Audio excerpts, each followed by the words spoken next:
Hey, I'm sorry. Hold on.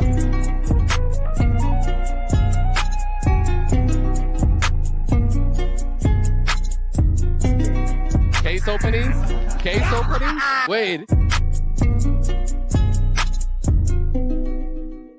Ton of money from is that hold on, it's my closing they thought. actually everyone's saying they ran out of 3 because they feel it's profitable.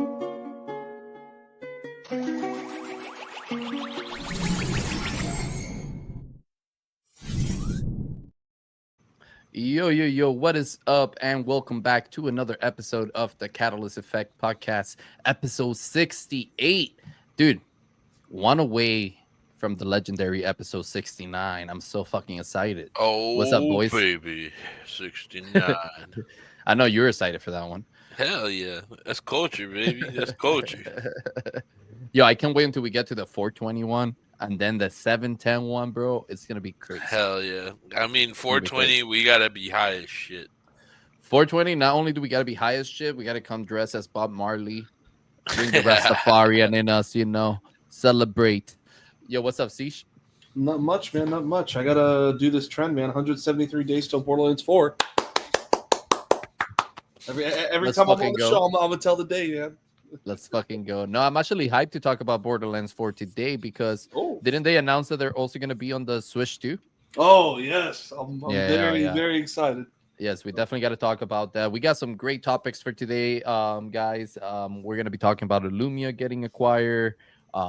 Treasure just announced some crazy stuff that we got to talk about. There's a situation there. We're gonna cover it. We're gonna talk about Nintendo. We're gonna talk about all sorts of things, man. Some great conversations coming. But yo, how was everyone's day, man? It's Thursday. It's Thursday evening. How's everyone doing, man? Shit, I haven't had fucking internet in the last 2 days, really. So, dude, yeah, what's that? Is that like, has it been storming by you? Because yesterday I had like a crazy storm over here, like with lightning and shit. So is it because of that, or is it just the place you're at that is just not? It was storming, and then it knocked it down, and then it just like hasn't really. It took a while to recover. Damn. Seemed to be okay now. Fingers crossed. But it was, I mean, it's been an interesting couple of days. No internet, no gaming. Hadn't played a game in 2 days until like an hour ago. So, still grateful though. Like at the end of the day, I'm here. We're kicking it with the homies. Gonna play some games or record some content. Hell yeah, man. Hell yeah. Oh, and I've been cooking on the lore with Sersky even without the internet. So, dude, I cannot wait for that, man. Dude, I cannot wait until we can release more on the lore. We are definitely cooking behind the scenes on that. What you sent me earlier today looked freaking awesome. And I haven't seen that style in like a long time, as far as like being used for the purpose we want to use it. So super hyped for that. But see, what about you, brother? Can't complain. I've been having internet issues as well throughout the day. I think I've had it go out 3 times over half an hour each, but gotten work done and things seem to be easing up for the last couple hours. But can't complain. Excited to be on the show with you guys. So. Yeah. Both of you guys, man, with the internet issues is crazy.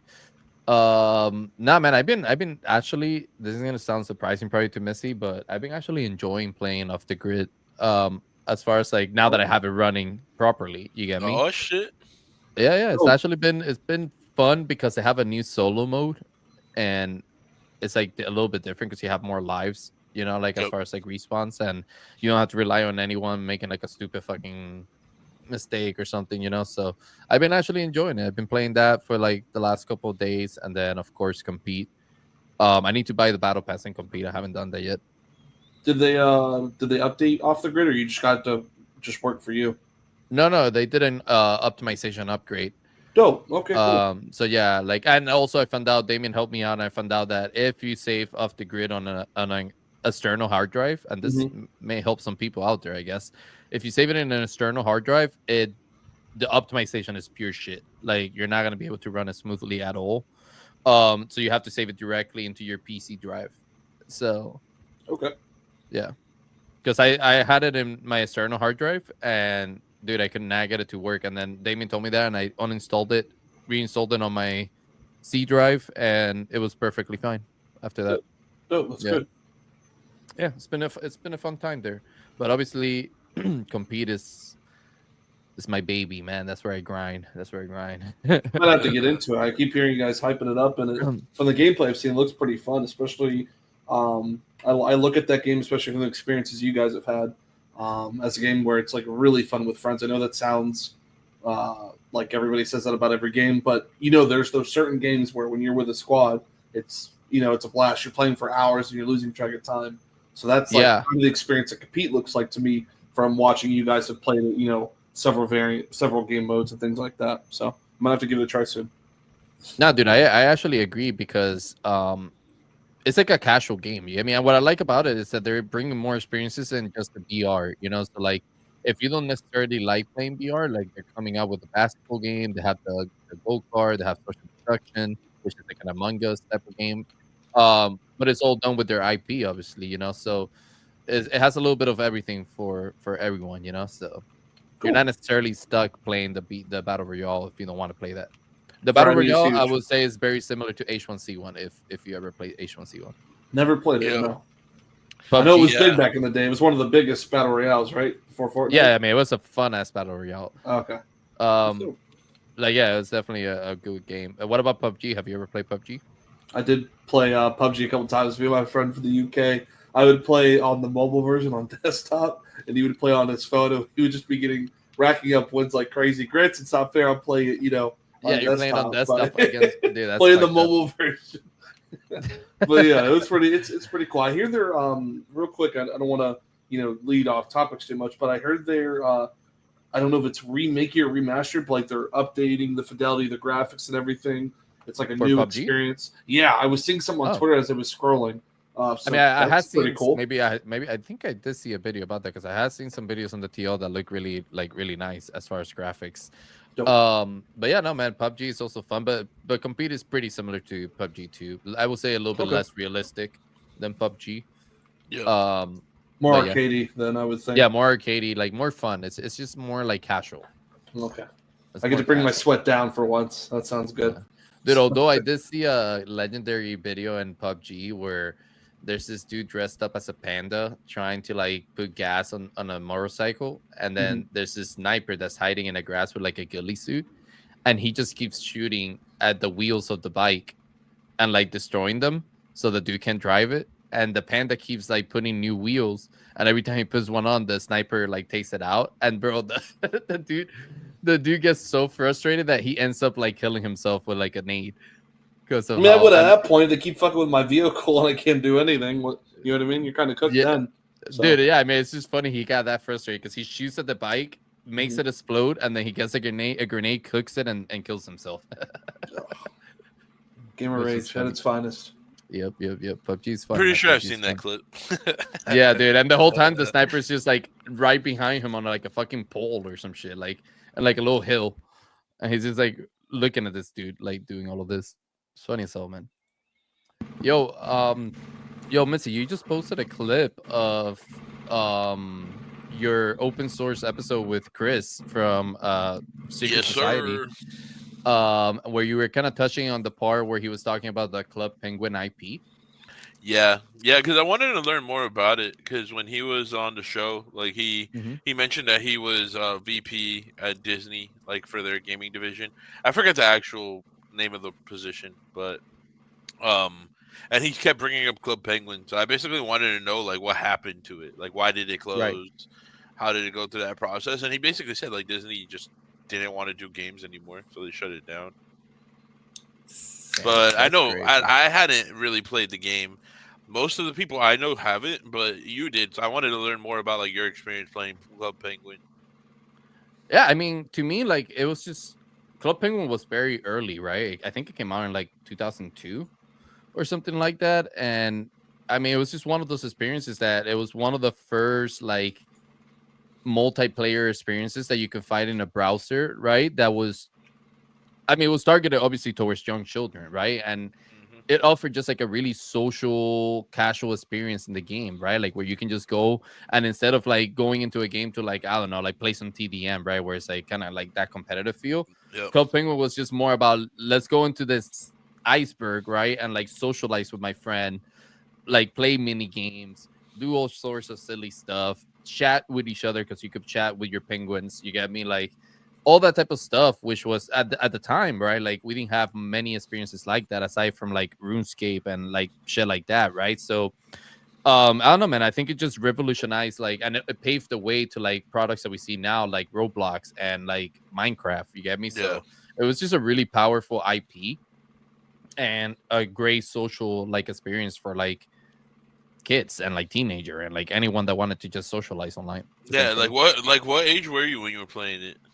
Do you like around like was it when you first like I started gaming on the internet and I shit? played it, I think like between 2003 2004. I Okay. was around 11 or 12 years old. Okay. Yeah, 11 or 12 Damn, so years old. that's like early into your gaming experience then. Yeah, I would say like when it came to like after that I got into consoles, right? And like Yeah. like I think the original Xbox came out in 2004. So I eventually I got that, and then obviously I discovered PlayStation and shit like that, and then once I discovered the world of multiplayer gaming, right, like in a console for like high AAA games and shit like that, that's when I fell in love with like gaming to like a competitive Yep. level, or just like wanting to be really involved in gaming. You get me? Yeah. But games like Club Penguin and stuff is like kind of like what sparked that idea of like, oh wait, I can socialize with my friends online. Because before then it was either like we had like AIM or like I don't know, like MSN chat, all those little chats Aim, that you would bro. use What to a time. socialize. Yeah, you used to socialize with your friends that way, right? Like you would get on AIM and like chat with each other. So Club Penguin kind of offered the same thing, but with like a game behind Yep. it. So it was really cool, man. I really enjoyed it, honestly. Pour one out It for was- Club Penguin. yeah, it's kind of sad. I thought Pudgy was gonna do something with it because they had like kind of baited like the idea of like using their IP and shit for like a Club Penguin type of experience. But I don't think they never came out with that, or like they never did it. Not sure. Yeah, I don't know. The only thing I've seen them really do in gaming recently was that Play Ember game, which Yeah, that was like everybody a was talking pudgy about. Yeah. mobile game. Yeah. Mm-hmm. Yeah. Nah. Eh. I didn't really enjoy Play Amber that much. Yeah, me neither. It's like the same like 10 game templates, just different skins basically. Yeah. Yeah. Damn, bro. But then Nintendo also announced like the whole, I don't know, they did like a conference or some shit. Hado was telling me about it, and he was like, yo, like I stay up for like this conference this Nintendo thing did, and like showing off like the Nintendo Switch 2 and like what's coming for it and all that stuff. I'm like, the way he was talking about it made it sound like he was like, like this thing was going on like 3 a.m. or something. I was like, dude, what time? Yeah, I was like, dude, what time did they do this thing? Like, were they doing it like in Japan or something? Like, what was going on? He's like, nah, it was like 9 a.m. I was like, oh, so regular people now. Okay. I was like, what the heck? 9 a.m. is that early, bro? 9 a.m. is like late already. Like, what are you talking about? That's crazy. But that was funny. That was funny though. Like, yeah. But no, Nintendo announced a bunch of like W announcements, honestly. Like their console specs. I was looking at them and they look awesome. I'm not sure too much on the price. I don't know if they have announced the price for the Nintendo Switch 2? Yes. Yeah, So I think it was like 450. Go off, Siege, go off. Oh, sorry. Yeah, no. So the Switch alone, like Switch and the everything that comes with, 450, and then the Switch with Mario Kart World is 500. That's the way to go. I think that's what they're pushing towards, because separate alone, this is where people are really raising their eyebrows. Is Mario Kart World is $80 alone, digital, and $90 if you want to get physical. Also, I will say this. Not every physical cartridge has the game on it. Let me make that clear. Not every physical cartridge for Switch 2 has the game on there. Some of them are just keys, and you put the cartridge in, and then you download the game.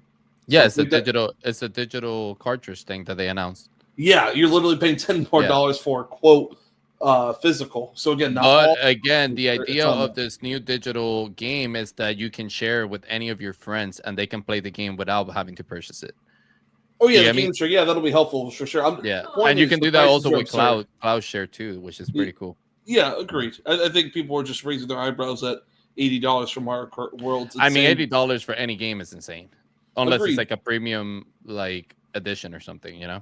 But Nintendo's ripping off the Band-Aid for what Rockstar's going to do. We already know it's coming. We Oh, yeah, for already know it's going to happen.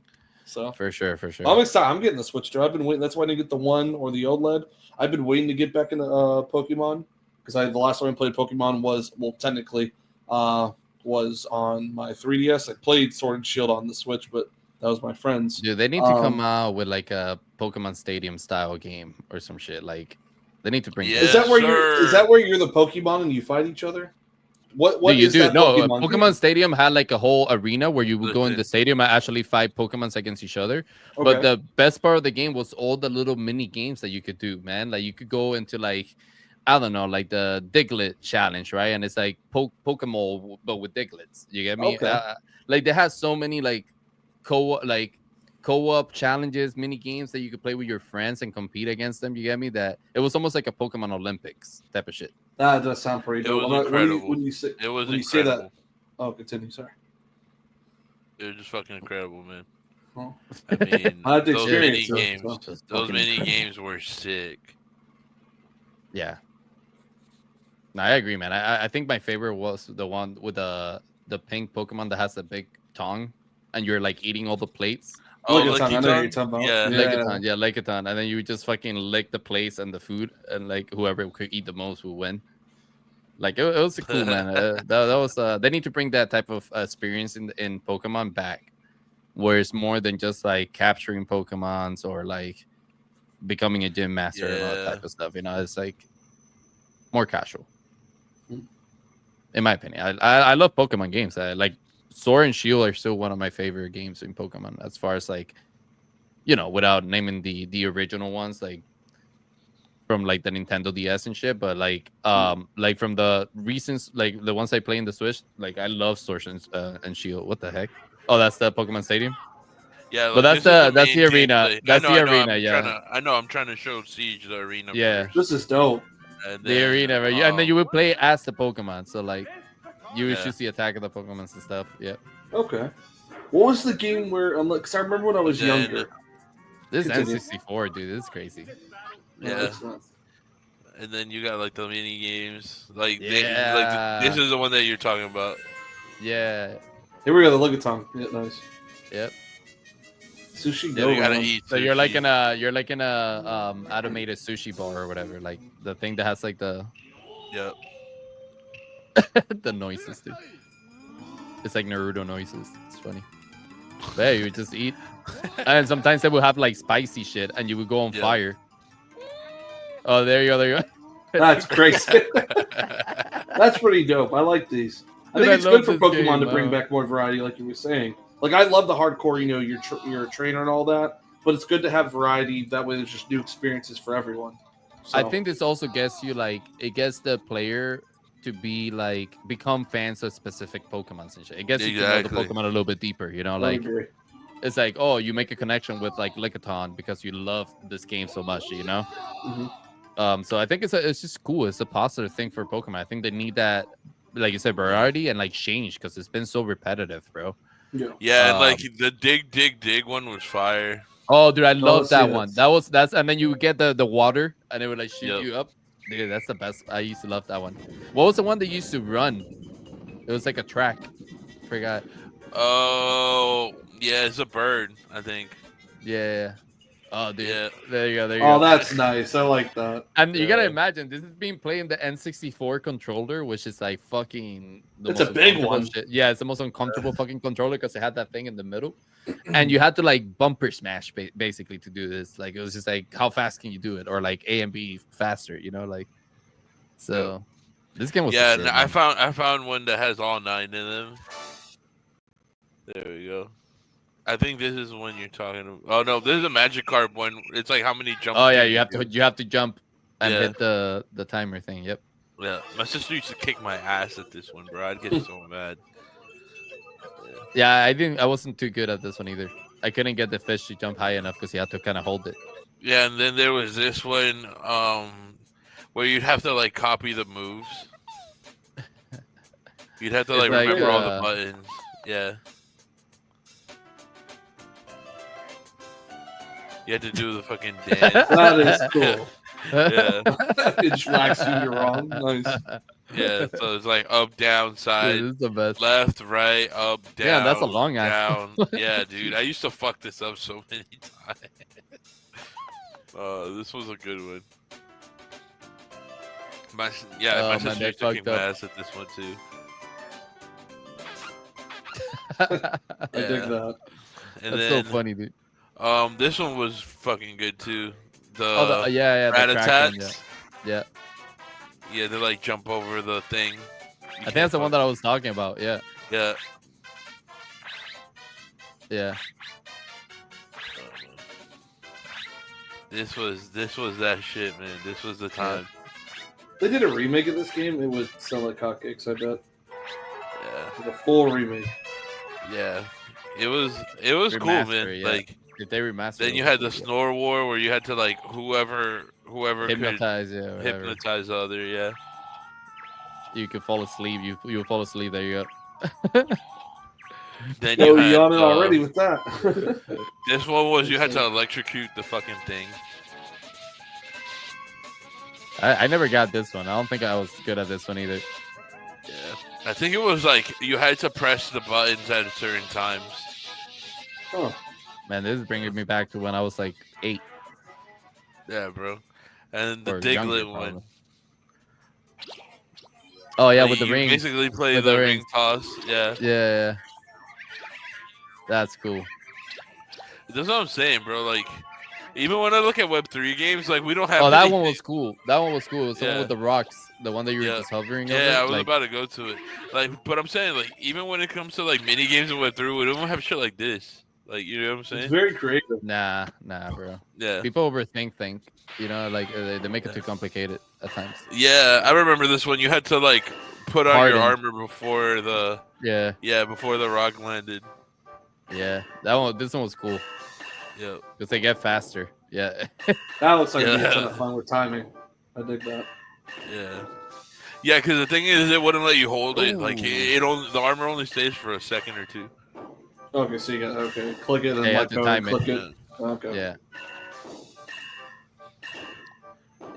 So, I mean, you know, this was like the good shit of Pokemon Stadium. Like, don't get me wrong. Like, actually, like we were saying earlier, like actually doing the Pokemon battles was cool, but like it was almost like Mario Party. Like that's what it felt like. Yeah. It was really cool to have, like, you would go in the stadium with your friends, battle out a few Pokemon, then say, all right, let's take a break and go play some mini games, you know, and like you would just go to the Yep. other side and like just have some fun.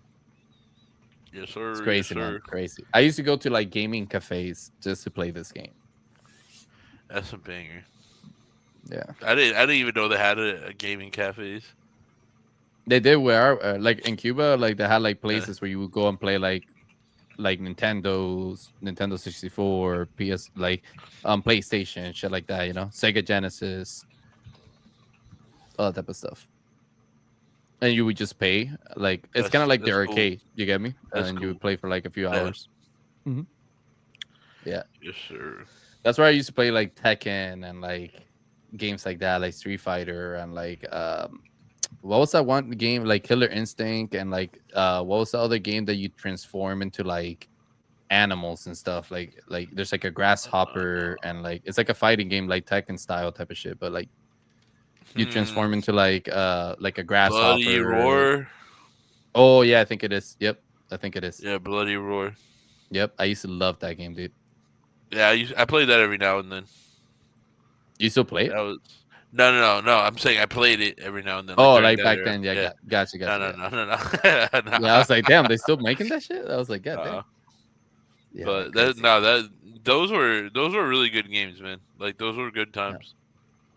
Yeah, I think No, go ahead. no, I was just gonna say, I think Nintendo got like almost like they went through a phase, and they're still going through a phase where they got stuck just focusing on the same like big IPs that they've always have. You get me? Like, which is Pokemon, Yep. Zelda, and Mario. You get me? And then I guess you can throw Animal Crossing in there because it became pretty popular. But even then, like, you know, it kind of took a backseat between those three. And like I feel like they've been stuck in like a creative rut when it came to that, because it's like they've been so repetitive with those three games, you know. And Yeah. I'm not saying they're bad games. It's just like I don't know. I feel No, like it's just Nintendo like has so many add cool to it. IPs. Yeah. Yeah. Yeah, that was my issue with them too. It's like they just like leaned into these IPs. Like they got like the current roster that they got rather than like really fucking around and like expanding. Like for example, like Star Fox. Yeah, dude. Exactly. That's what I'm saying. Like Star Fox would be cool too to bring that back. Yep. Like Metroid. Like I don't know. There's just so much cool shit that they could be doing. Yeah, they could be like utilizing this for sure. Well, I mean, they are expanding a little bit. They did announce that Borderlands 4 was coming on the Switch too, Yep. right, Steve? Thank God, man. Oh, I didn't. I'll be honest. I didn't see that coming because I didn't expect Switch 2 to be that powerful. But I've been listening to videos and several things since the Nintendo Direct. I believe it was yesterday, and it sounds like it's pretty powerful. I think they're bringing even Cyberpunk to the Switch 2. Yep, they are. Yeah, so it's pretty ambitious. I'm excited to see how these games perform. I think that's very important, especially with the battery life. Now that it's a 1080p screen up to 120 hertz, battery probably like 2 to 6 hours, which doesn't sound great. I think we all agree it could be better. But I'm just grateful that we're getting those more mainline titles on a Nintendo system because you really didn't think about that back then, especially with the Switch. It's mostly their titles or third-party studios, things like that. So they've made leaps and jumps, and I'm grateful for it. So, I mean, you play pretty often on your PC, though. Are you gonna be playing more on the Switch 2 than your PC? Do you think? Oh no! I'll just say this: once I get off like my PC for the day, I will be in my bed on the Switch, still playing. But no, so PC will still take the most time. The main, yeah. When I'm not at it, when I'm going out or traveling, I'm taking that everywhere I go, and probably gonna have like a portable battery charger. But I think I'm excited to get back into portable gaming. I do miss it. So nice. Hell yeah, dude. Hell yeah. I'm not gonna be investing in one, I don't think, but I'm happy with the Switch that I have now. Here are some here's some of the specs though that they announced. They have a larger 7.9 LCD 1080p screen, like you were saying, 120 FPS and 4K HDR support while docked, 256 gigabyte internal storage, custom processor made by NVIDIA, micro SD express memory card reader, new mouse functionality. That's pretty cool. Like, you can connect the mouse to it? Yeah, use the Joy-Cons. Like, you literally flip it over vertically or horizontally, I guess you should say. You can use it like a mouse. Like, it has like a little, what's it called? Like a tracker underneath it. Yeah. I thought it meant that it could, like, you could connect like a gaming mouse to it or some shit. No. All right, gotcha. USB-C port support, new clip on camera, and launches on June 6th at $450. Yeah, that's pretty nice. If I may say real quick too, because a lot of people are just there's two things going around. I see one, they're saying, "Oh, it's not as powerful as a PS4 or whatever." Blah blah blah. First of all, it's more powerful than PS4. PS4 wasn't doing 4K. Why are you comparing a handheld to a full at-home console? And then two, with the Switch, they're saying, "Oh, get the Steam Deck. Get the Steam Deck." Steam Deck's almost 3 years old.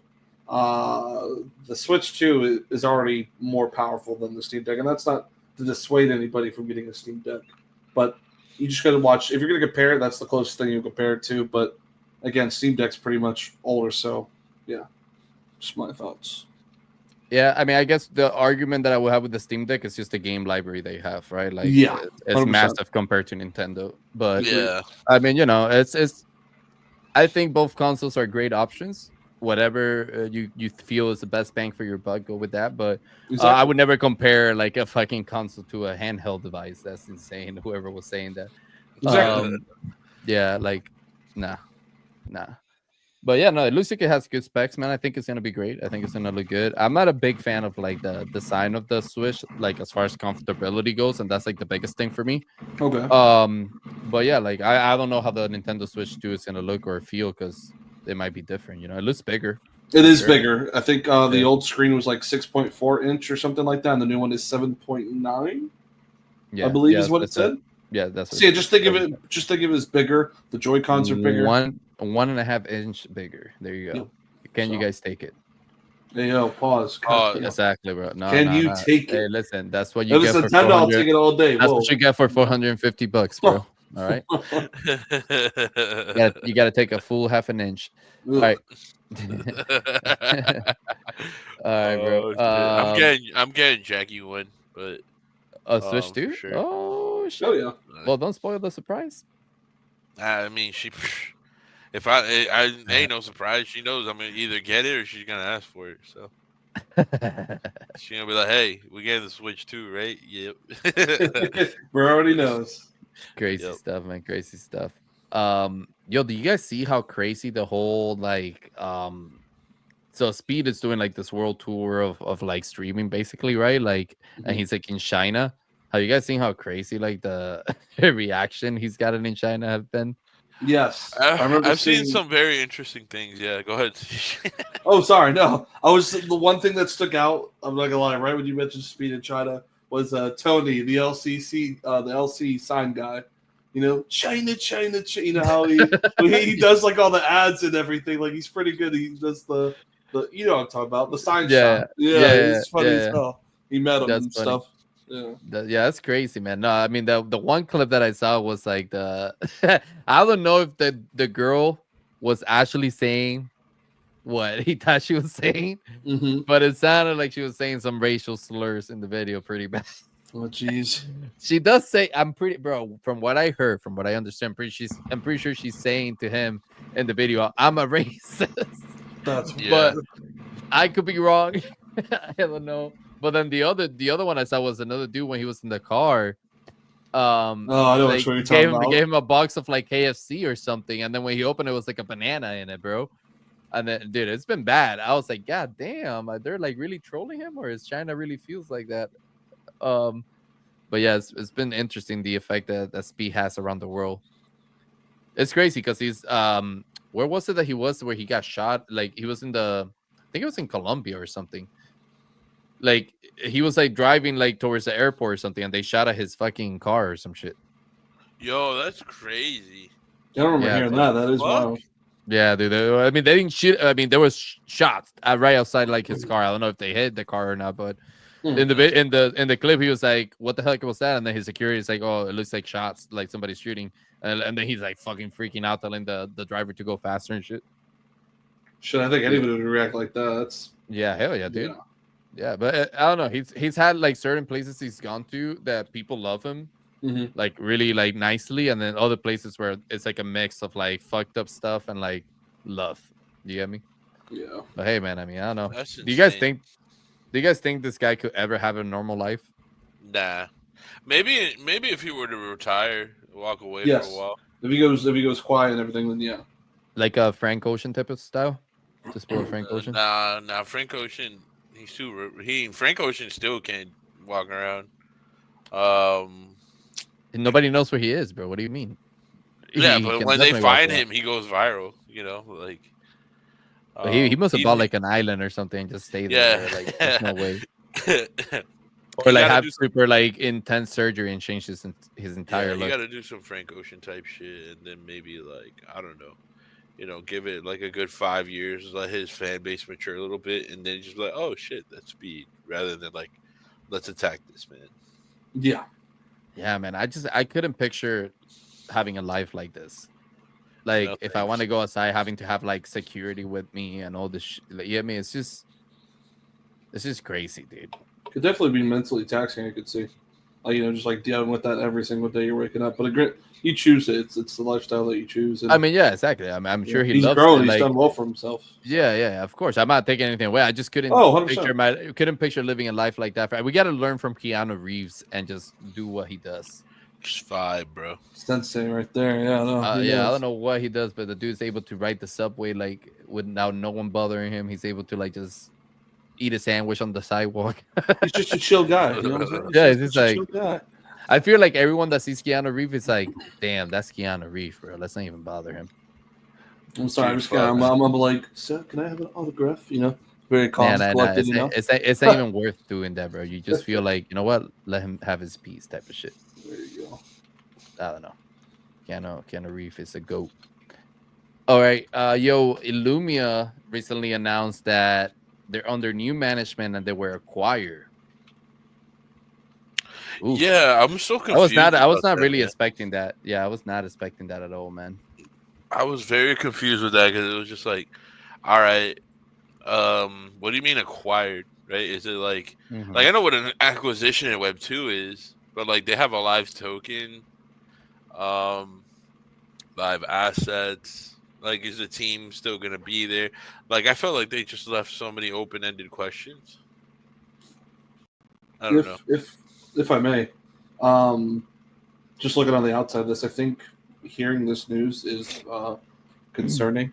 But I say concerning because you don't know what's going to happen. Like you said, there's not a ton of news on it, like the specifics. I remember when I forget the who acquired Gearbox, who does Borderlands, a while ago. They got that's not no more, but people were concerned because they didn't want Borderlands titles to be affected or canceled or a sequel to Tiny Tina's Wonderland. So whenever you're getting new management, regardless of what it is Web2, Web3, it is concerning, especially if everything's not addressed, especially the specifics. So I hope this is for the better, for Legends of Lumia. But I think it's one of those cases where time will tell when they give us that information. But it's definitely concerning, in my opinion. Like you got to be cautious. I like to say. So I don't know, man. To me, you got to be careful with this type of announcements, right? Because especially in our space in Web3, this is there's quite a few people that played this game, and like there's a lot of open questions, like Missy was saying, with this type of announcement, and saying something like the mission bring Illumian to everyone with an ease of access, free to play model. I don't think it's enough to explain what this means, like what this acquisition means, Yeah. right? Like, is the current team out? And that's huge, right? If they are, because that opens up the question, well, did they sell all their assets? Like, did they sell their asset library for like in-game items that haven't been designed yet, right? Or are they not? Because that's like you get me, that puts Illumia at such a backtrack, you get me, if they don't have that. yeah. So like it's just all these questions, like if the current team is currently like still involved, like are they going in the same direction, are they staying in Ronin, like what's going on, you get me? So Yeah, I don't know, like I just right don't feel like now, there's a way to handle it. yeah, right now the state of the current game is like they have two separate games basically going on. Like on Solana, you need an NFT to play. In Ronin, you needed like the pass that they have. They did like some whole separate different thing. The games weren't connected, so it was just like okay, like that was confusing. And Hmm. then the content, I mean, it's like fucking 2 or 3 dungeons, and you can only play one of them up to a certain point, and then once you hit finally like 30, you can really play the like 20 something. You can play the second one, and then 30, you can play the other one, and it just gets so repetitive.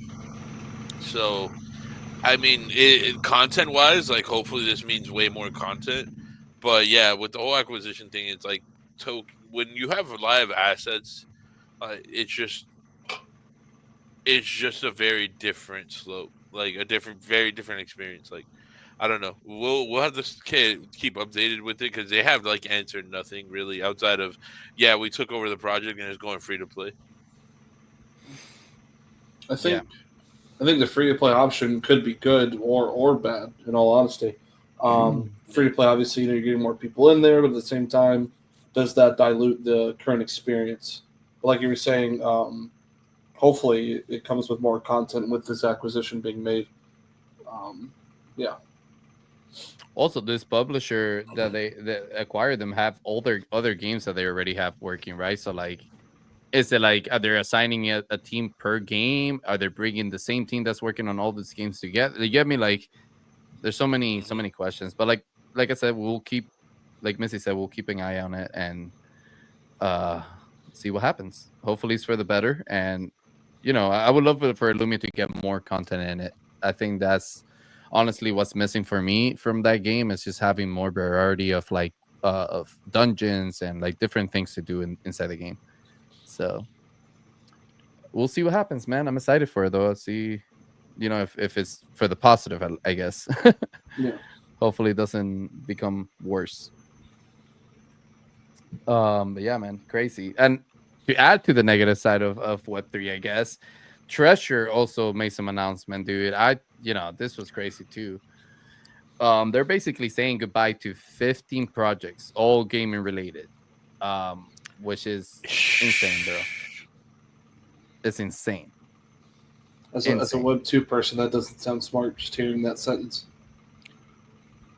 Man, I mean, it's just crazy, bro, because they're also like parting ways with a beacon, right? That's also what they announced. So it's fucking insane, dude.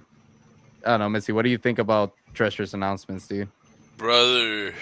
Oh man, like, so one of the I forget if this is like John Patton, the CEO of Smallverse. I don't really know who it is, but he dropped a video where he basically, I'm not gonna play the whole. I don't even know if I'm gonna play it, to be honest, but like over 15 minutes, basically like broke down everything, right?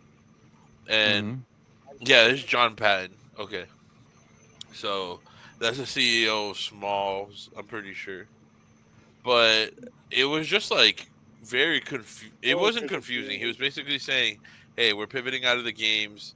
We can't necessarily like afford the current runway. I think they were going to run out of funds by what was it?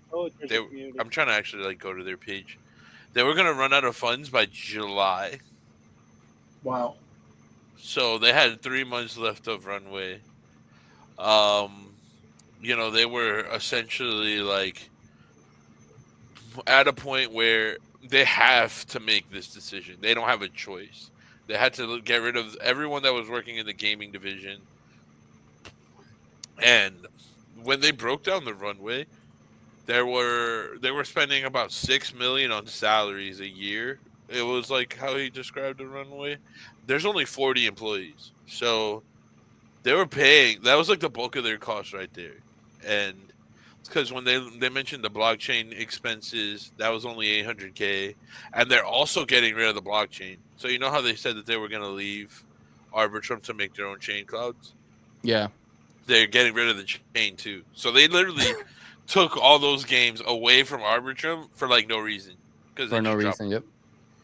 Like, I know they were trying to do the whole publisher thing, but it's like they didn't last very long.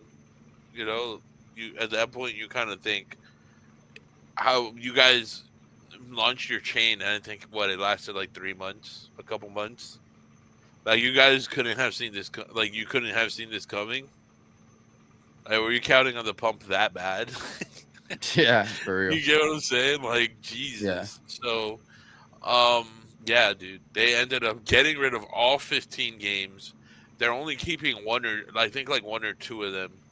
Which is, the Smalls project, which they're doubling down on.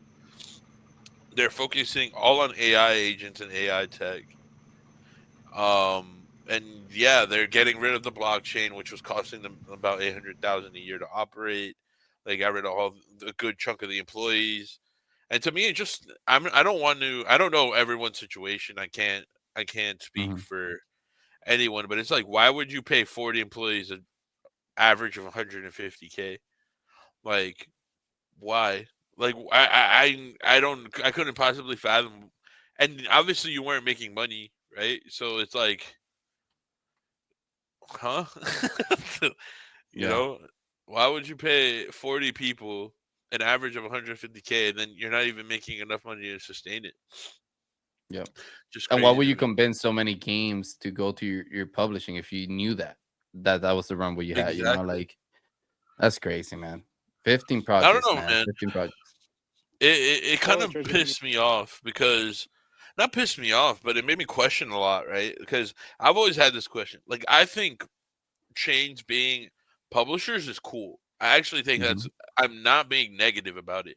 My whole thing is like, you guys aren't like, when Xbox pushed Halo, when Xbox pushed Gears of War, they were married to those games. Like, they were on all the boxes. They were everywhere.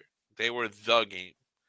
It was very obvious that they were making money off of these products, right? And I feel like a lot of the blockchains, they just don't commit to their games. Like, they will turn around and help fund them, but then they won't have like a revenue share in it. And it's just like, okay, I tweeted yesterday, like, where's the upside right now, like with how publishers and chains work? Because the games end up releasing their own assets and tokens, so it brings like no value back to the chain. With the game design, most of the games aren't on chain. They don't generate the chain any revenue. They generate the game revenue, but they don't generate the chain revenue. Any of the transactions or gas fees that take place don't make enough money. And like when games were put on Xbox and PlayStation, they were selling a console. They most likely either helped fund it and got a back end cut or something. Like there was obvious upside there.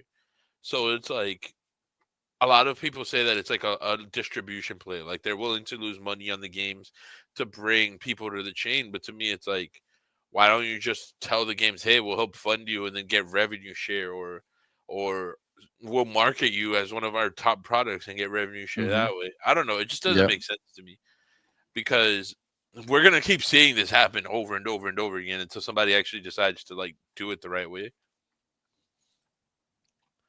Yeah. No, I agree, man. I agree 100%. Shit, dude. I don't know, man. I just don't think that was for me personally, on like when it comes to the treasure thing, like with the state of gaming the way it is right now, you get me? In Web3, obviously, is what I'm referring to, right? What's up? Oh, that was just a video. Okay, gotcha. But yeah, no, I just think like having 15 titles like that be affected, bro, is gonna impact the space for sure. I don't know what that noise is. Man. To I'm me, not gonna lie, I thought that was me talking twice. I'm like, I'm not talking. I'm not sure what that was. But yeah. To me, it just really, I will say, it frustrated me. Now, I want to have compassion for the treasure team. It's not that I don't. It's just like, to me, this just seems so mismanaged. Like, all right, cool. Yeah. Now, because you got rid of the whole gaming thing, you're going to, last until February 2026. Cool. But, like, how are you still going to make money? What is the point? It's like you guys joined Arbitrum, did all this, took all these games off of Arbitrum, left, and now they're all in limbo. Like, the games are on their own now because they all were going to receive grants from Treasure. Yeah. And now they got rugged on the grants. Like, it just seems so poorly handled, in my opinion, that. And then there's people saying that the team was selling off the Magic tokens for over a year now. And they have proof of it. So I don't know, dude. It just seems fucking just dumb. Seems dumb. Also, you said they did this to last to how long? You said 2026? Yeah, February 2026. Bro, for like less than a year runway, like that's crazy. That's what I'm saying. Like they were supposed to, they were gonna go out of business in July. So technically, you can say that they extended themselves by another 7 months. But it's just like, huh? Like only a year runway, like not even a full year runway, bro. So I don't know, man. It's, to me, it just, something seems very off about the whole thing. And if I'm being transparent, it's just really disappointing to see. I wasn't a big fan of treasure games or anything, but I understood its place in the space. And just to see something managed this poorly, that you can fire your whole publishing division, you're only getting maybe another few months worth of runway.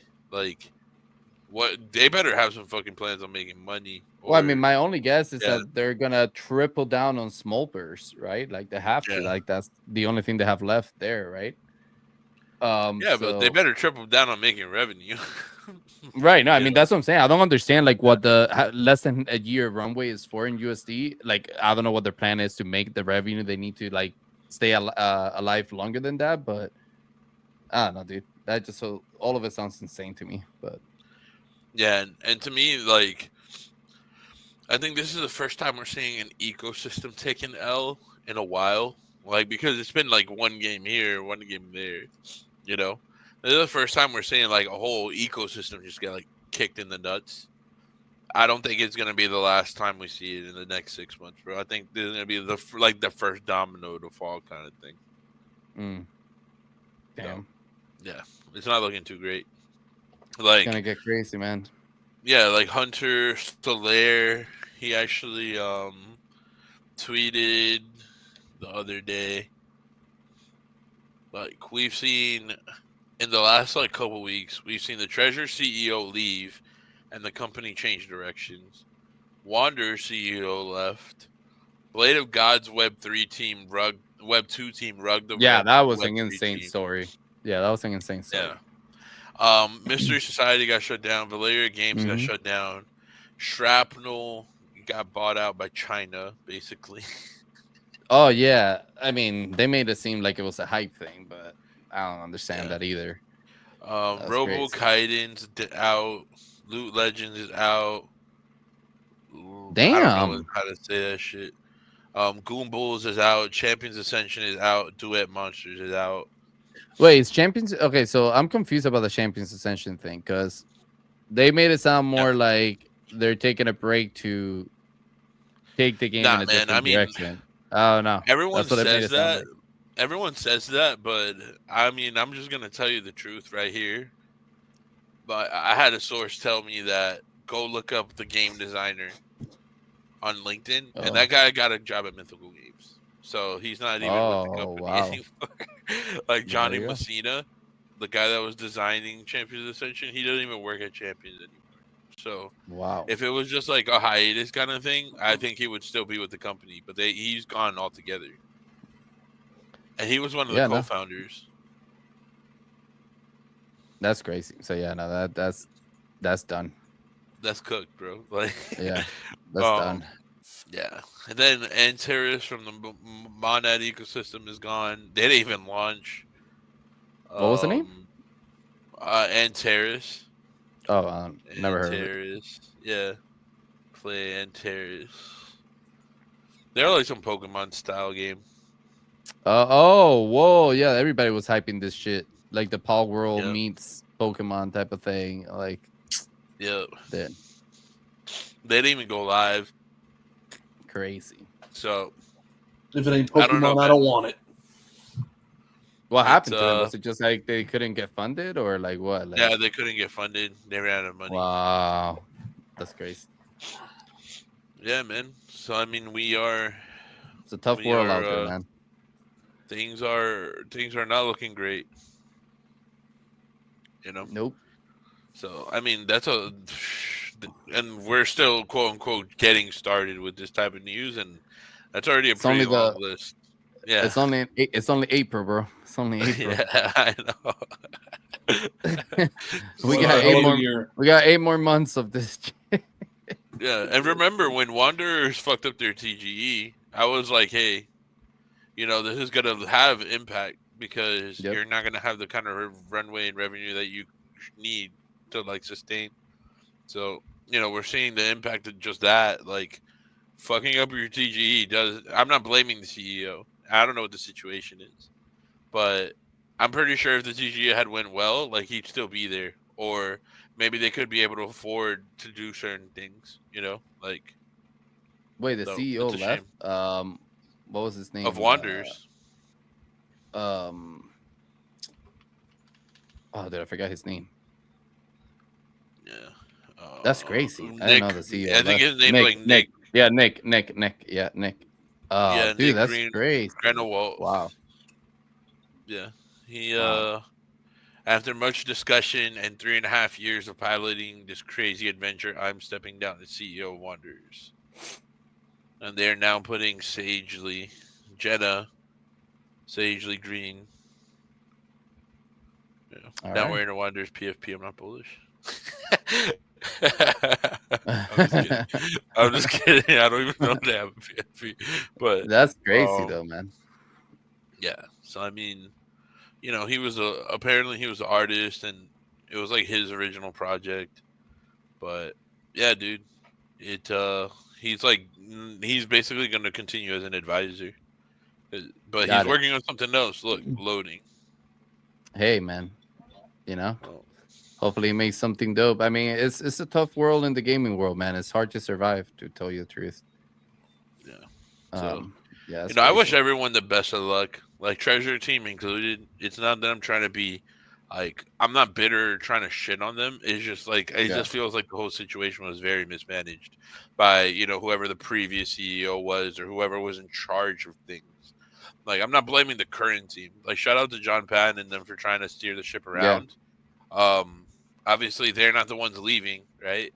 But as far as the team that's actually leaving, like you got to think, what the fuck were they doing? If you have that many employees and you're not able to figure a direction, and I'm not saying that the problem isn't with them failing as like this whole publisher experiment. It's more like, hey, maybe you should have kind of, I don't know, seen it coming before you decided to migrate off and become your whole own chain and do all this other shit. yeah. So, Crazy, man. Well, like you said, man, we wish everyone the best of luck. Hopefully, yeah. everyone can find a good path for themselves. I mean, I know as far as the beacon goes, at least they're going back to Arbitrum, or they're staying Yep. in Arbitrum, I should say. So Yeah. I don't think maybe they didn't get affected too bad by that, but other titles maybe not so much. I Hopefully, feel like the hopefully they can. Beacon though they had such good momentum and then it kind of dropped off. Yeah, So even they got a little affected. I'm sure they'll be able to bounce back, but that's still got to be frustrating. yeah, man. I'm sure. I'm sure they have great plans with what Treasure was planning for, like all those titles and stuff with the grants and stuff like that. So it's a tough pill to swallow for sure. Yeah. No, but on other news, the Guns token made a new update. I think it was yesterday that they announced what they made this update where it says introducing the official Guns Mayonet patch notes breakdown. Um, so the first thing that they're going over is like the gun token status, Mayonnaise migration, utility rollout, validator nodes, community incentives, and economic system. They did like a whole thread. Here they're talking about we're incredibly proud of our 420 plus team members, players, and early supporter. The Guns L1 Mayonnaise is now live, and here's what we achieved so far. Guns listed on major tier 1 exchanges, multi-chain support, native token and NFT bridge, Guns live on DEX, Uniswap, custody support via Fireblocks HQ. And then they're talking about the Gun token being live. You can now trade it on Binance, Kraken, Crypto.com, Uniswap, and more. We're proud to confirm the Guns Mayonnaise is natively supported by major exchanges with zero technical issues reported. Launch reflections and community feedback. The past 48 hours have been high energy. We've seen your questions and comments. Launching an L1 chain listing token on major exchanges and simultaneously running a AAA game with millions of users. With millions of users is a great honor. Let's unpack what it means to. Millions of wallets. Yeah. Millions of users is a little bit misleading, in my opinion. But hey. Main migration in progress. Following the launch of Guns on major centralized exchanges, our team has begun migrating all Gun services from testnet to Mayonnaise. We want to highlight the scale and significance of this transition. Current testnet activity includes 14.7 million wallets, 100 million NFTs, primarily in-game items, and 380K hexes decoded daily by NFT validators. These numbers continue to grow, and every single NFT item will be migrated to the Mayonnaise. Oh, that's actually good. The migration is being executed in phases with full blockchain infrastructure expected to transition by end of April 2025. However, several services will be live on Mayonnaise much sooner. We are already testing Mayonnaise functionality with initial cohort of friends and family users who can now use Mayonnaise Gun as payment methods, earn Mayonnaise Guns by progressing in off the grid. All right, and then the rest is just talking more about the liquidity pool performance and all that type of stuff. I'm not gonna read the whole thing, but man, all I'm gonna say is ever since you did that breakdown, Messi, I feel like that initiated a whole freaking war in the TL between people that are supporting gun and people that are supporting running and like their game ecosystem and Axie and all this stuff, dude. I've seen so many people fight against each other about what token is performing better, which one is doing worse. This shit is like a bloodbath out there, bro. What are you gonna say? What are you gonna say for yourself, man? What are you? Yo, it's funny because I saw it. I was like, what did I do, man? Dude, I seen it. I seen it all day long, dude. I'm like, oh my god, dude. People are just going for it. Oh shit. Yeah, I don't know. It's at the end of the day, like the game's solid. You know, the fact that I don't like extraction, not my problem, not their problem. It's still for what it is. It's a good game. It's just they got to fix those tokenomics up in 13 months, bro, or find a way to like. I just don't want the gamers to get dumped on, dude. Like, Yeah. I have to look out for my peeps. Like VCs aren't my peeps. Gamers are my peeps. Right.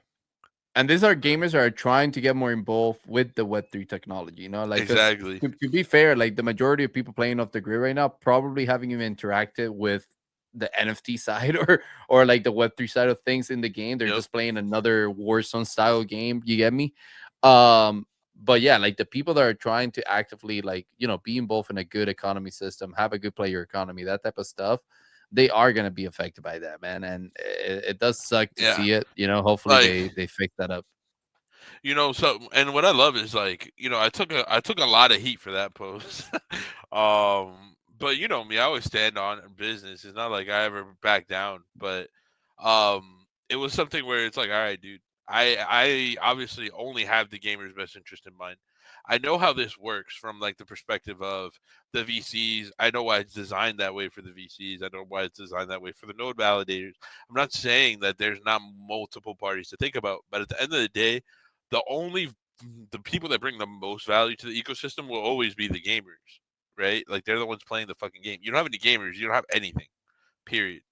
So it got to a point where people are like, well, they're gonna do 30% buybacks and they're gonna find a way with the volume on the marketplace and finding ways to keep the price up. That's really far-fetched, bro. They would need fucking tons of money to be involved in their ecosystem. We're talking about like 8 to 9 figures and like monthly fucking daily volume type shit for it to really sustain that. So and then everyone loves to point out to me how, well, the gamers are gonna stay in Web2, right? They're not. They don't care about the token. So I'm actually gonna take this guy as an example, right? And I'm not calling him out by any means. But look, we got Icy Web3, right? This dude started playing Compete, right? Mm-hmm. He was a streamer. He was not a Web3 guy. He was a Call of Duty mobile player. He played Warzone. Now all of a sudden he's Icy Web3.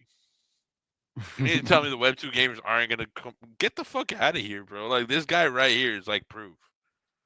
No, man, I think people, and granted, he's playing a game like Compete, which is doing player economy, in my opinion, correctly, and just focusing more on community and stuff like that, which is what someone like this guy, right, a Web2 traditional player is looking for, with the ability to have more ownership within the game.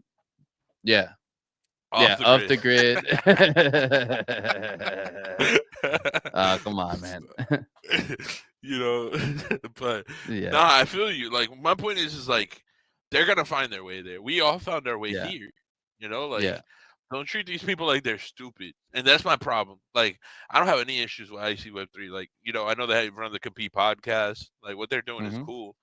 And I'm glad they're in Web3. But it's also the responsibility of the people like us that have been here to make sure that guys like that don't get fucked over, right? Like, that's what I'm saying. Yeah. And if he decides to, like, I've told him in his comments, bro, like, be careful with that shit. Like, I'm just saying, like, be careful with the token and shit. My conscience is clear. I don't care. Like, if you end up fucking yourself over, I'm not talking about Icy. I'm just talking about people in general. Like, if you end up fucking yourself over, I did my part.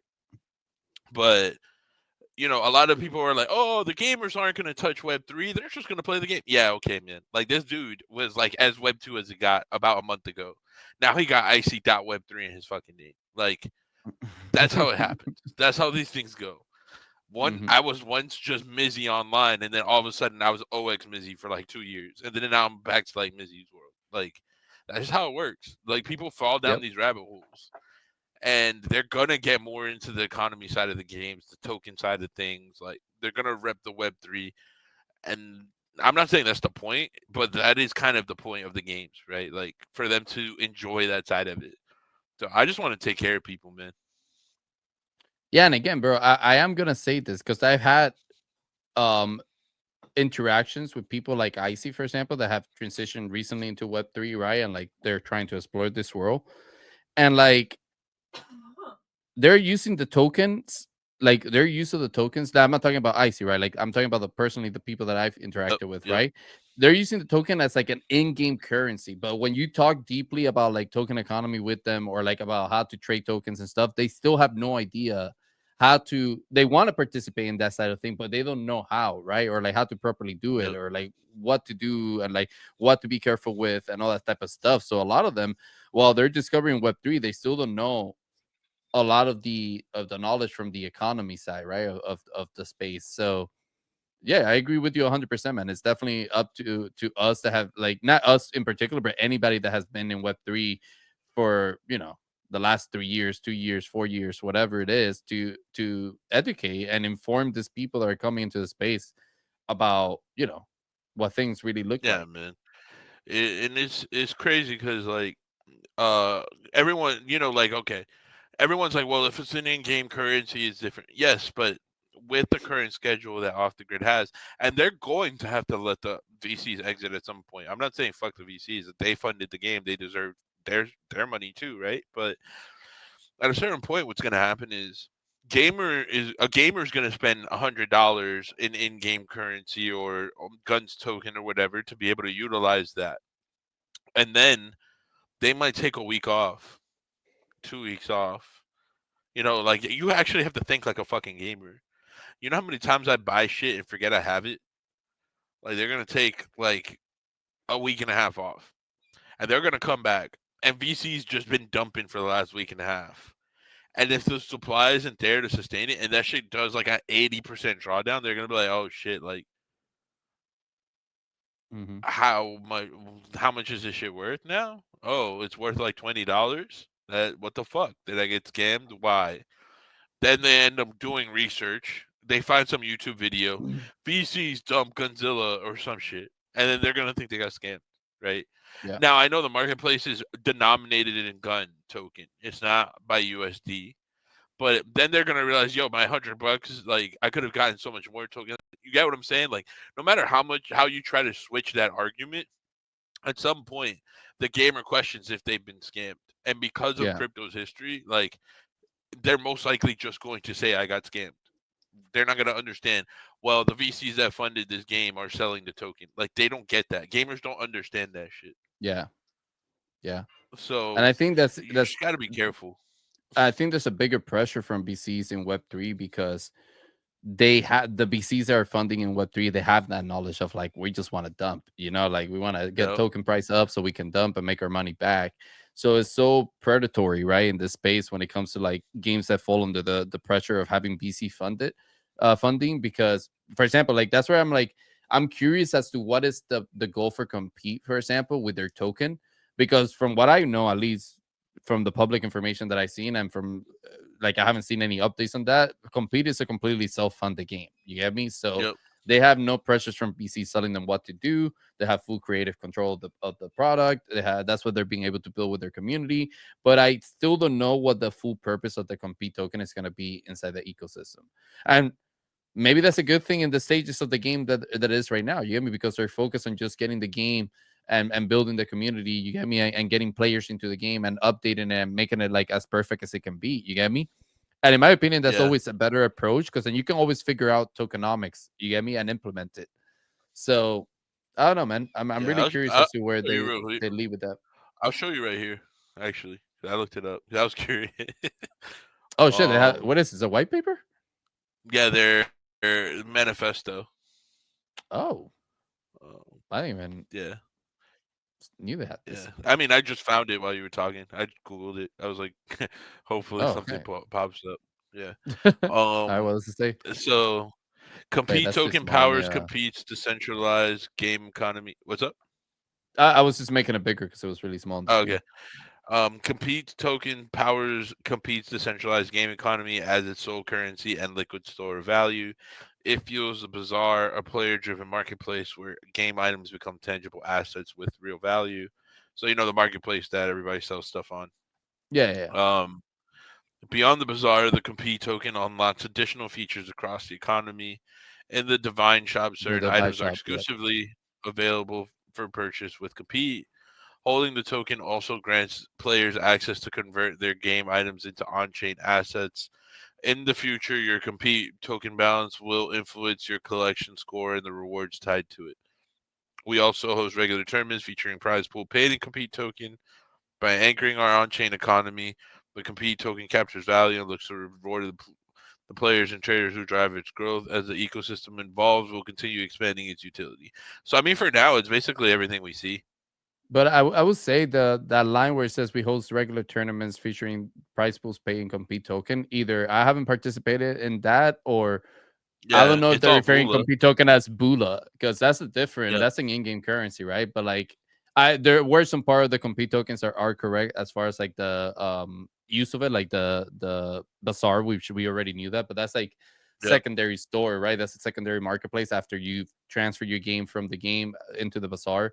And then the Divine Shop, which is like basically like the same, it's similar to the in-game item shop that you have, but instead of like multiple items and being a kind of like a 48 hours thing or like a weekly thing, is more like a selective few items that are really rare and you can buy with the compete token essentially in the Divine Shop.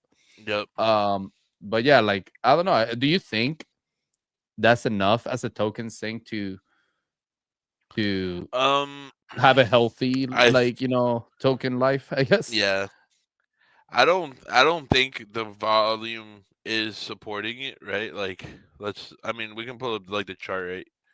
Mhm. Because I'm actually curious, and I think it'd be cool to like go over it. By the way, Siege, you got any questions, bro? Since you're like more of the Web2 gamer. No, but I will say, as someone that does play, obviously Web 2 is my main thing.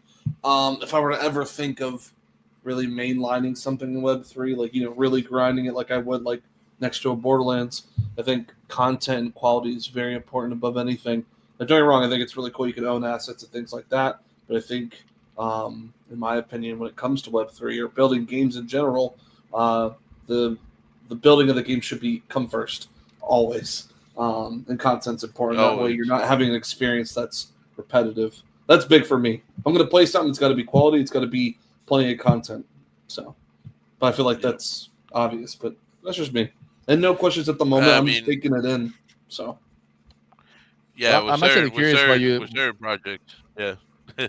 Yeah, I'm it's not actually that curious on simple with something, certain. Siege, when you're like looking at something like this, right? Well, Missy's pulling up the other thing. Mhm. From your perspective, right?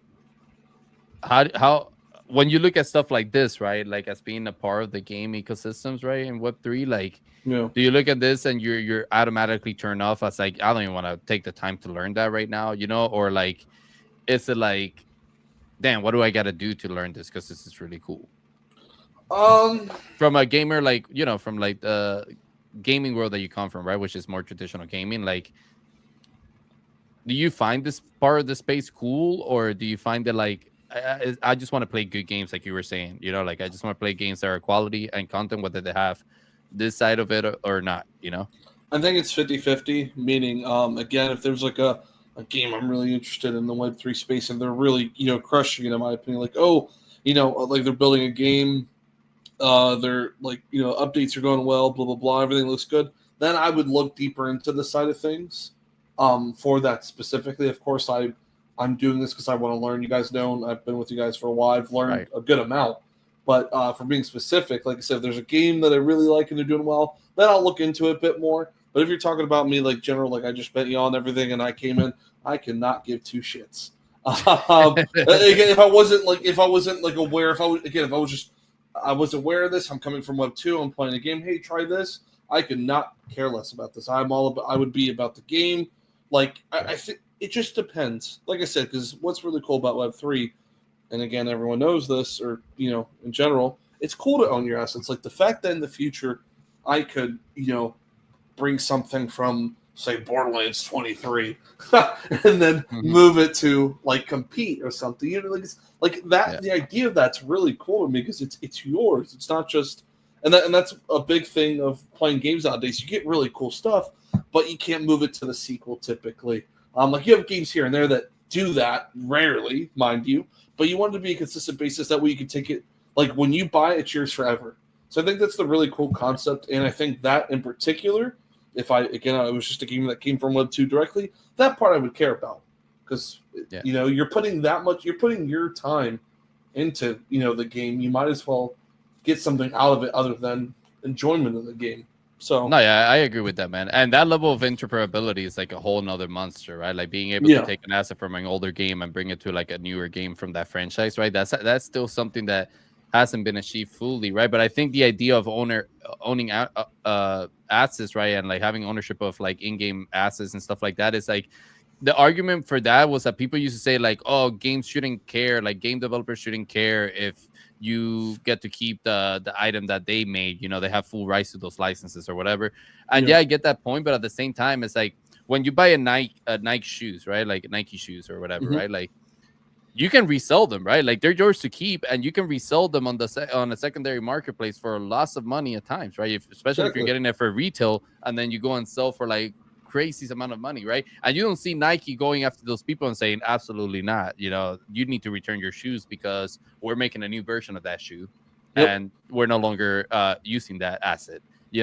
Like that doesn't happen, right? So it's like the same ideas with the ownership of NFTs or in-game assets and skins is that once you own that skin, it's yours. And whether the game wouldn't be popular or you wouldn't be playing that game anymore, you could always trade that skin or sell it or just keep it in your wallet, for like because you love looking at it, and eventually, hopefully in the future, we achieve that concept that you were talking about of like, oh, I can bring it into this game and that game, and like I can use it in many different ecosystems, essentially.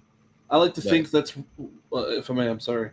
I like to think that's what would drive most people in Web2 to like, integrate more into Web3 is that thing. So once that's fully achieved, I think you'll see a lot more people from, I think Web2 and Web3 will become just one thing at one point because of, especially when that's achieved. But yeah, like I said, I think that's the main attracting point of Web3 as a gamer, in my opinion. Like, oh, hey, potential to own my own shit and bring it wherever I want. Hell yeah. That's what sticks out to me, at least outside of the just gaming part. So dope. All right, bro. Looks like you found the token. Yes, sir. Let's see it. Right, yeah. So I mean, like when we look at the token, right? It has like $3,400 in daily volume. Right now with the state of the game, it's definitely not enough to sustain like the token price. Like this pumped way back in 2024. Remember, like the beginning of like like the first quarter of 2024 last year, where all the gaming tokens were pumping. Like it was a part of that pump. But it's been pretty. What was the peak of it? 4 cents, 5 cents. Oh, okay. Was all time high. So yeah, it's 5.05492. So yeah, it's one of those things where it's like cool. It's not enough sinks for its current size. Maybe, I don't know how many players they have actively. Maybe, it's a good gauge to say, okay, well, if they had 1 million players, maybe we can add 2 zeros to the daily trading volume, and it's 340,000, right? And then like here on the flip side, like let's look at the marketplace, right? We have in the last day that 700 compete token. That's like not even $1 because the price, when we look at the price here, it's 0.004, right?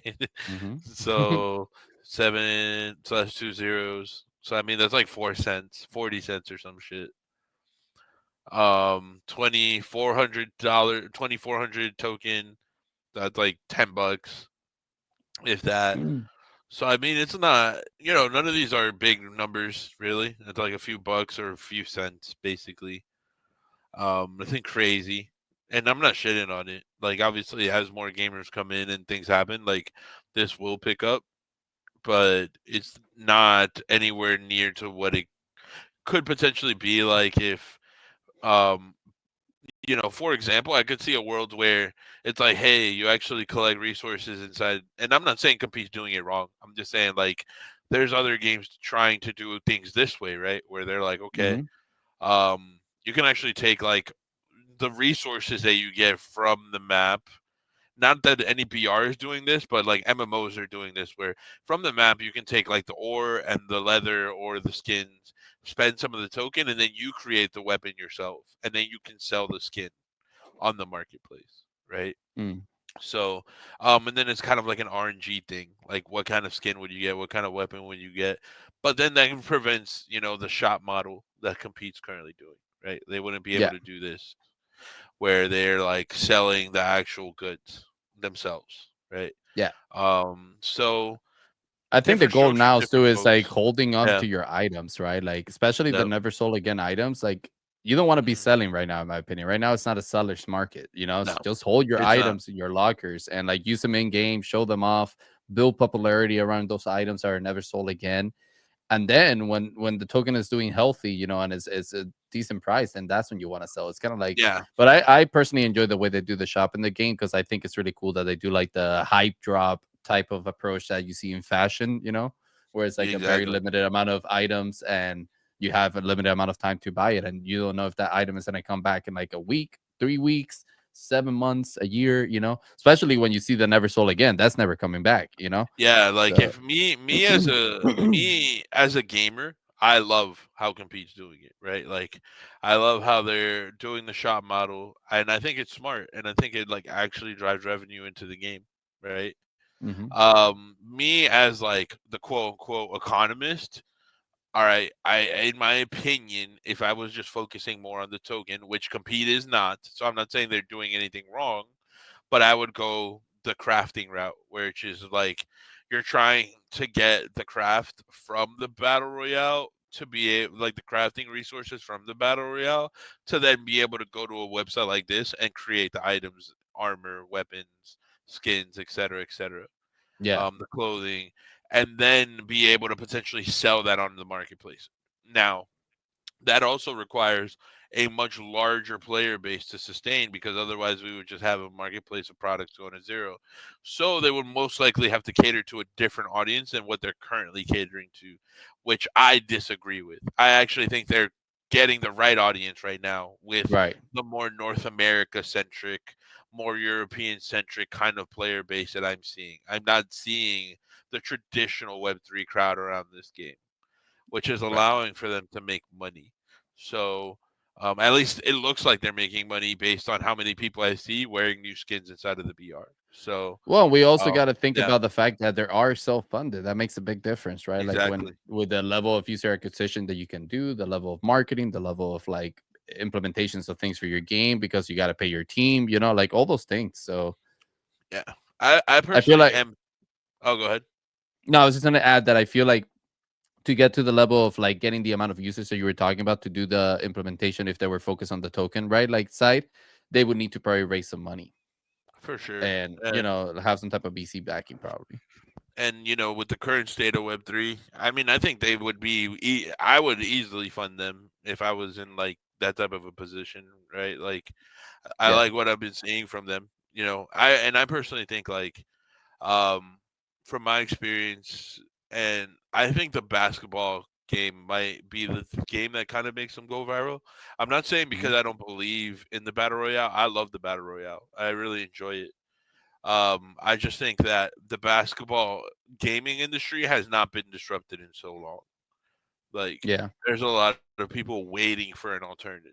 We don't have any alternatives. That's the problem, really. Um, Everyone plays it because they kind of have to, like not because they want to. A lot of the player base.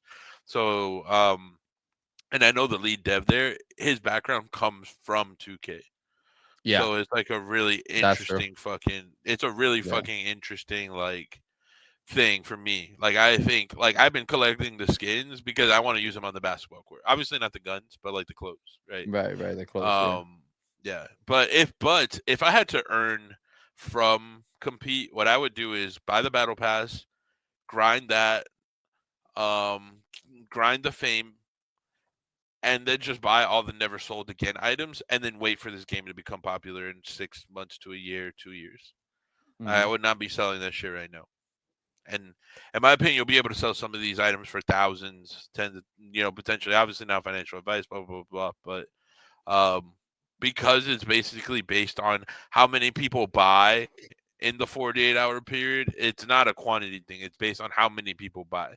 Like these early years, these early months is gonna have way less supply than the stuff 2 years from now, most likely, right? So, yeah, that's the best way to earn from compete right now, in my opinion. Like, I wouldn't even be looking at the token if that was like your thing, unless you were expecting for the token to eventually gain value in some way. But yeah, it's all about the item economy.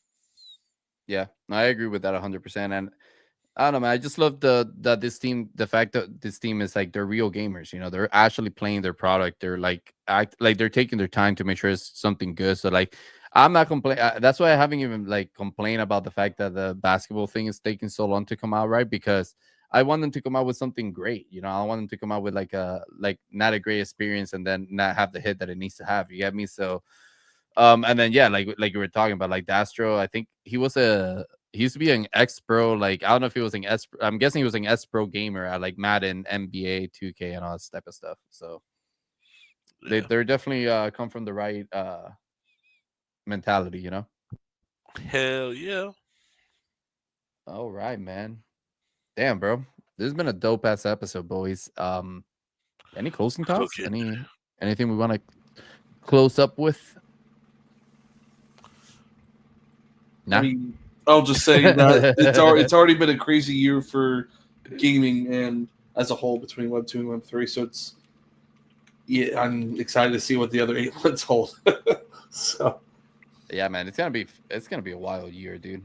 Yeah, like this last 4 months have felt like already like 12 months. Agreed. It's fucking insane. I actually feel like the first month was the wildest, bro. Like the first 2 months between January and February, that shit was wild, bro. Between January and February, I literally felt like half the year had gone by. I was like, what the fuck is happening?